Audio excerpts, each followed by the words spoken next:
Donc bonjour, bienvenue ici au troisième système que nous allons étudier dans le cours de sciences, dans le module de biologie, et c'est le système respiratoire. Alors le système respiratoire, comme le système digestif, a besoin du système circulatoire, donc le sang, pour s'assurer de compléter sa fonction.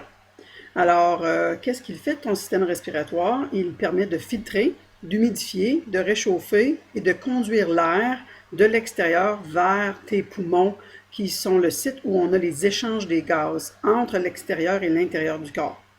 Donc, c'est ton système respiratoire, en fait, qui va permettre aux cellules, éventuellement, de recevoir de l'oxygène pour la respiration cellulaire et faire de l'énergie, et aussi d'éliminer le dioxyde de carbone, qui est un produit de la respiration cellulaire et qu'on ne doit pas accumuler dans notre corps. Donc, il y a un échange qui va se faire, et c'est au niveau des poumons que ces échanges-là vont se faire.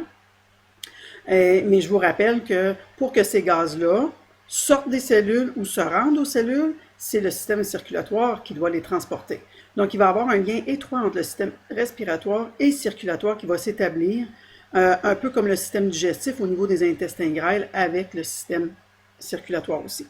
Donc, tu ne peux pas avoir le système respiratoire qui fonctionne complètement sans le système circulatoire. Donc, qu'est-ce que c'est?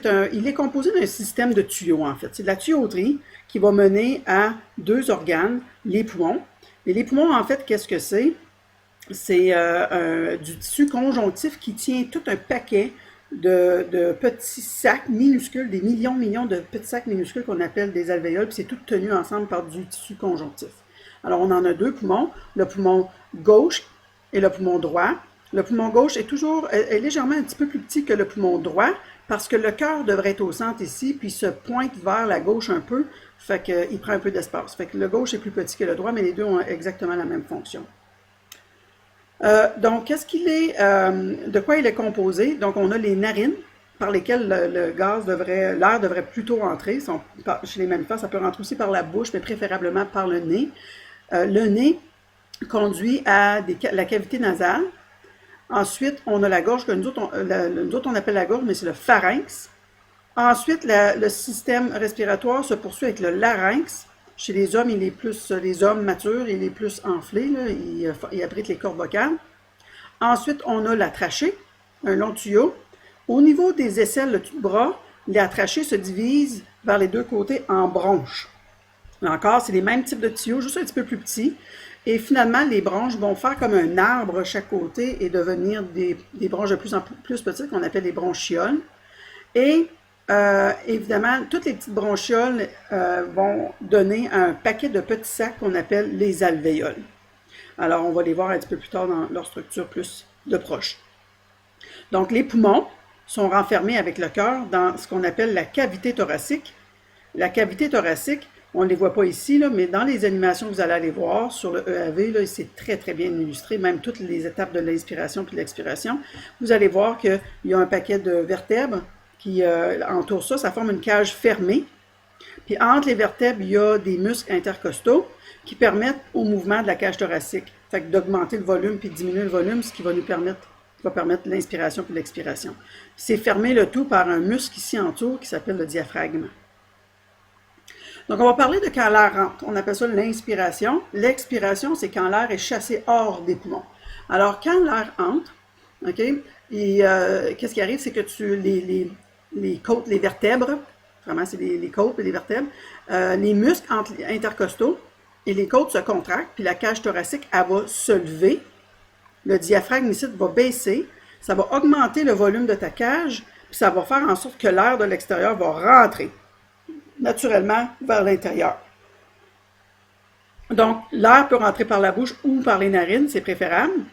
Les cellules qui forment les cellules, là, les cellules qui font la muqueuse de la cavité nasale, c'est du tissu épithélial, ça, fabriquent beaucoup de mucus et ont des cils aussi qui battent pour repousser les saletés. Le mucus capte les saletés qui peuvent être des microbes, des virus, des poussières, pour empêcher tout ça de se rendre à tes poumons, ce que ça pourrait causer des infections très graves. En plus, ça réchauffe l'air et ça humecte l'air. Comme tu le sais, si tu sors dehors ici à Hearst l'hiver, puis tu prends une bonne bouffée d'air par la bouche, souvent tu vas te mettre à tousser parce que l'air est trop froid. Donc, préférablement par le nez. Ensuite, l'air entre par les voies nasales, se fait filtrer, humecter, réchauffer Et là, va se faire enligner au pharynx, ta gorge. Le pharynx, c'est la jonction, c'est l'endroit où se rencontrent l'œsophage et la trachée. Alors, quand il y a quelque chose qui arrive au pharynx, tu as deux voies que ça peut prendre. La nourriture va aller dans l'œsophage, mais l'air va aller dans la trachée. On ne veut pas jamais avoir de la nourriture dans la trachée. À ce moment-là, tu bloques le passage de l'air, l'oxygène ne pourrait pas se rendre, tu t'étoufferais. Okay? Donc, quand on avale de la nourriture, il y a un phénomène naturel qui se passe. On a un petit bouchon dans le fond de la gorge qui s'appelle l'épiglotte. Puis l'épiglotte va aller bloquer la trachée quand on avale de la nourriture, puis ça débloque la trachée quand l'air doit passer. L'air passe ensuite du pharynx vers le larynx. C'est une structure qui abrite nos cordes vocales, donc qui nous permet de parler, de faire nos sons. Alors, il faut que l'air passe là pour faire vibrer ces petits muscles-là. Mais l'air continue son passage ensuite pour entrer dans la trachée. La trachée est vraiment au centre. C'est un tube, ça me fait penser à un tube d'aspirateur, okay, de vacuum, parce que c'est un tube qui est rigide. C'est très important qu'il soit de même. Tu vois, il y a des anneaux, on les voit en bleu, c'est des anneaux de cartilage, pour s'assurer que la trachée reste toujours ouverte puis soutenue. Tu peux voir l'œsophage se situe tout de suite en arrière de la trachée ici, puis ça mène en dessous ici à ton estomac. Mais la trachée est devant. Si tu touches ton cou, tu vas la sentir. La trachée, c'est rigide, puis tu peux même peut-être sentir un peu les petits anneaux. L'air passe là, OK? Et ensuite, ça en va... puis là aussi, il y a de la filtration qui se poursuit, là. Et ça se divise au niveau de tes bras, si tu veux, tes aisselles, en deux branches. C'est le même sorte de tissu, là, les branches. Par contre, les branches, bon, puis là, ils vont commencer à se brancher assez rapidement comme des branches d'un arbre en bronchioles. Les bronchioles, OK, sont vraiment rendus plutôt au niveau des poumons, puis ils conduisent l'air, là, mais vers plusieurs petites grappes de sac qui sont les alvéoles. Les bronchioles sont même capables de se contracter pour limiter l'air quand on en a moins de besoin ou bien augmenter le débit de l'air quand on a besoin de plus d'oxygène. Au bout des bronchioles, on a un paquet, okay, on pourrait même dire une grappe, de petits sacs comme ça ici qu'on appelle les alvéoles. Les alvéoles sont toutes entourées d'un réseau de capillaires et ça, c'est ton système circulatoire.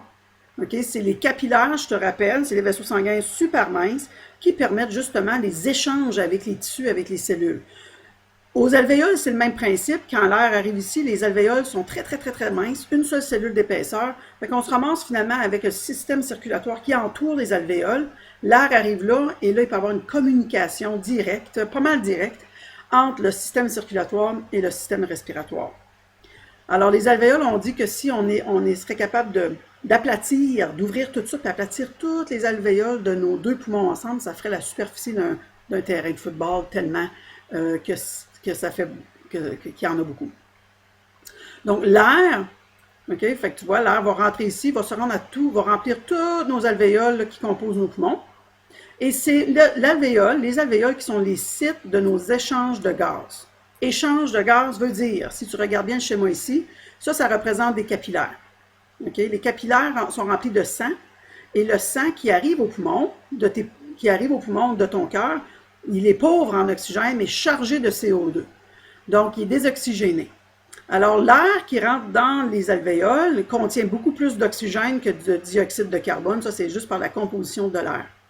Donc, avec les différences de concentration, l'oxygène est plus concentré dans les poumons, dans les alvéoles. Donc, comme tu peux voir, l'oxygène va donc diffuser, va sortir des alvéoles, diffuser directement à travers la membrane bien mince ici et rentrer dans le sang, dans les capillaires qui entourent toutes les alvéoles comme un réseau. Et puis là, tu peux voir, l'oxygène va rentrer dans le sang. Et puis, dans toutes les capillaires qui entourent. Et là, le sang va sortir des poumons et se retourner vers le cœur pour ensuite être pompé dans le côté gauche du cœur, hein, par les veines pulmonaires. C'est le même qui retourne au cœur. Puis ensuite, il va être pompé plein d'oxygène dans toutes les cellules du corps. Les globules rouges ici, dans le sang, ils contiennent une protéine, elle s'appelle l'hémoglobine. Et c'est elle qui ramasse l'oxygène. En même temps que ça se produit, c'est un échange. Donc, l'air dans les alvéoles est plein d'oxygène, pauvre en dioxyde de carbone. Et ça, c'est le contraire de qu'est-ce qu'il y a dans le sang qui arrive au poumon. Donc, qu'est-ce qui arrive? L'oxygène va sortir des alvéoles, rentrer dans le sang, mais le dioxyde de carbone va sortir du sang et rentrer dans les alvéoles. et par l'expiration qui va suivre, le dioxyde de carbone va sortir du corps. OK? Donc, on peut voir ici, là, ça montre très bien un paquet d'alvéoles entouré par un réseau de capillaires. Quand que le sang arrive par l'artère pulmonaire, il devient un paquet de capillaires éventuellement. Et puis là, on va avoir les échanges gazeux. Le sang désoxygéné va s'oxygéner, OK, et va retourner au cœur par les veines pulmonaires. Alors, au niveau des poumons, c'est un échange de gaz qui se fait. Lors de l'expiration, ben, les muscles entre les côtes et le diaphragme vont se relâcher, ce qui va faire baisser le volume de ta cage thoracique. Puis là, les poumons vont se vider naturellement de l'air et le CO2 va donc être expulsé vers l'extérieur. Puis là, le cycle va recommencer, si tu veux. Okay? Donc, comme tu peux voir, impossible au système pulmonaire, à tes poumons, au système respiratoire, de pouvoir apporter l'oxygène à tes cellules. C'est le sang qui doit faire ça. Mais ton système respiratoire permet à l'oxygène d'entrer dans le corps et permet les échanges de gaz avec le système circulatoire et ça permet donc aussi d'éliminer le CO2. Je vais vous demander de faire les lectures des maladies liées au tabac. C'est sûr que ce qui ressort beaucoup, c'est l'usage, les conséquences liées à l'usage du tabac. On pourrait ajouter aussi à ça le vaping maintenant. Okay? Il y a d'autres systèmes d'échange de gaz, mais ça prend toute une surface respiratoire. D'autres, c'est les alvéoles qui le font. Les oiseaux, les amphibiens, les reptiles, puis tous les autres mammifères ont un système pulmonaire pas mal semblable au nôtre. 2 poumons. Okay? Les échanges gazeux se font à l'intérieur du corps. Les poissons, eux autres, vivent dans l'eau, donc ils doivent aller chercher l'oxygène de l'eau. Et eux autres, ils ont un système encore plus efficace que le nôtre. C'est un système de branchies, okay, que tu as tout le temps ici. Fait que l'eau rentre par la bouche du poisson et avec de l'oxygène et passe sur les branchies qui font, en fait, sont en contact avec l'environnement. Et les systèmes, ça c'est comme, les branchies, c'est le même concept que nos alvéoles à nous autres. Les échanges de gaz se font. C'est très vascularisé, donc on a des capillaires qui arrivent là. Alors, les capillaires qui arrivent ont très peu d'oxygène et vont ramasser l'oxygène dans l'eau, okay, et vont débarrasser le dioxyde de carbone dans l'eau qui va sortir derrière les branchies. Fait que ça, c'est un système, tu vois, il est externe parce que les poissons et les amphibiens, là, on vit dans des environnements trempes, et donc les poumons peuvent baigner les poumons, leurs branchies peuvent baigner dans l'environnement extérieur, tandis que nous autres, il faut que ça soit vraiment gardé à l'intérieur de la cellule, sinon nos poumons sécheraient. Puis on ne pourrait pas faire les échanges de gaz. Fait que ça a des systèmes différents, tout a le même rôle que nos poumons à nous autres.